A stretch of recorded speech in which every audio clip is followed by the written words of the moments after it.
Hey everybody, I've been working on doing some CNC files. I'm currently using a X-Carve Pro for my CNC work. I got a 4x4 machine there. So this is my newest thing that I've finally got worked out on the software, is a langstroth style hive with deep frames. So this is the equivalent of one deep box and a medium box together. So I'll just do a quick little comparison of how the frames fit in. Pop this off. I haven't glued this together or anything yet. Pretty good fit. So you can see how the frames are in there. Plenty of space at the bottom, on the sides. This is all 3/4 inch thick material, 3/4 inch thick plywood. These were all made out of 3/4 inch plywood. These frames have a groove on the side, which most frames don't have. And what that allows for is both the upper and lower frame to be placed in there. There's a little tiny spacer that I added inside here. You can see right there where it takes up the gap, and that holds the top frame up and the bottom frame in the lower position. This frame happened to have broke while I was taking it out of its old frame to put it in here, and so this one doesn't hang out in there correctly. And I just put in these frame spacers to see if they would fit. So the metal frame spacers for a 10 frame hive do fit in there. All of the joints that are cut are box joints with a little dog hole so that the pieces will fit completely flush. The handles are recessed by 3/8 of an inch, which makes it really easy to grab a hold of.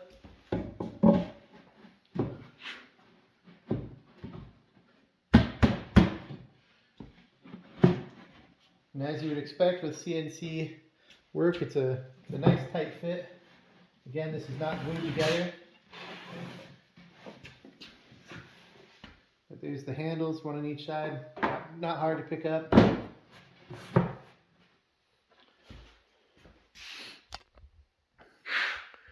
I only put handles on the long side. I don't prefer them on the short side, but that could easily be accommodated if you wanted to move those over there.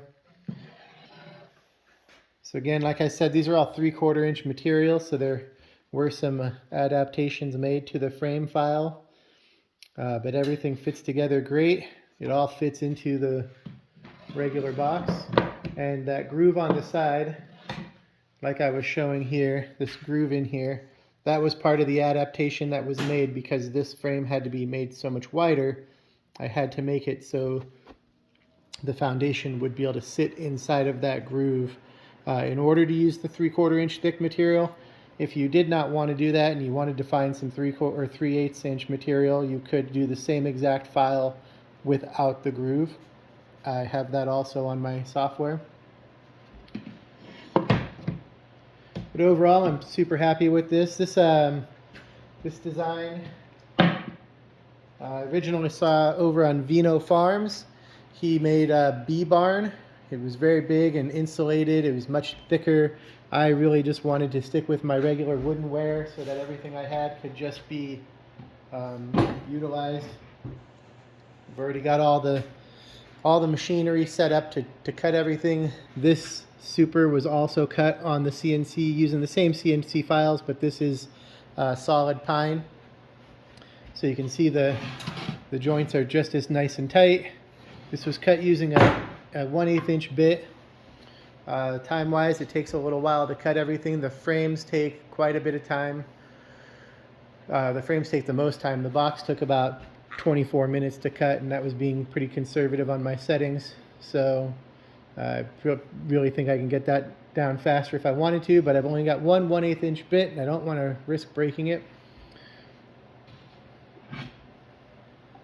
So all the grooves, there's no dados or anything you have to cut. This is all cut on the CNC file, and then you put it together.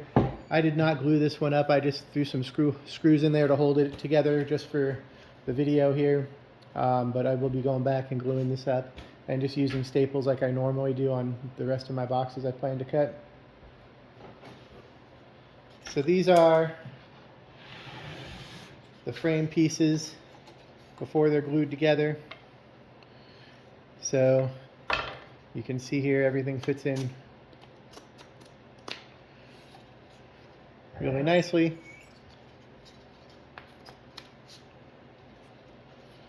So once that's put together, it's a great fit. Really nice and easy. Comes off one sheet of plywood. One 4x4 sheet of plywood will give you one extra deep box with 10 extra deep frames. You have to find your foundation or choose your foundation. You are able to run the wires across if you want to stick with just natural, the bees making all the comb with no foundation. It's totally a choice there. So overall, I'm really happy with how this came out. It took 3 or 4 different iterations to make this work well. So here's kind of, not the best use of the plywood. The final file uses it all quite a bit better. This is squeezed together a little bit more so that there's not so much wasted plywood in here. But overall, I'm really happy with the file and the way it worked out. If you are interested, this is for sale on my Etsy website. It's Dan Connell Designs. So hop over there, check it out if you want to make your own CNC beehives. And if you're interested, you can contact me through the Etsy page. If you're interested for flat pack and you don't have a CNC, but you'd like me to cut them and ship them to you, I'm happy to do that as well. Thanks for checking everything out, guys. Have a good day.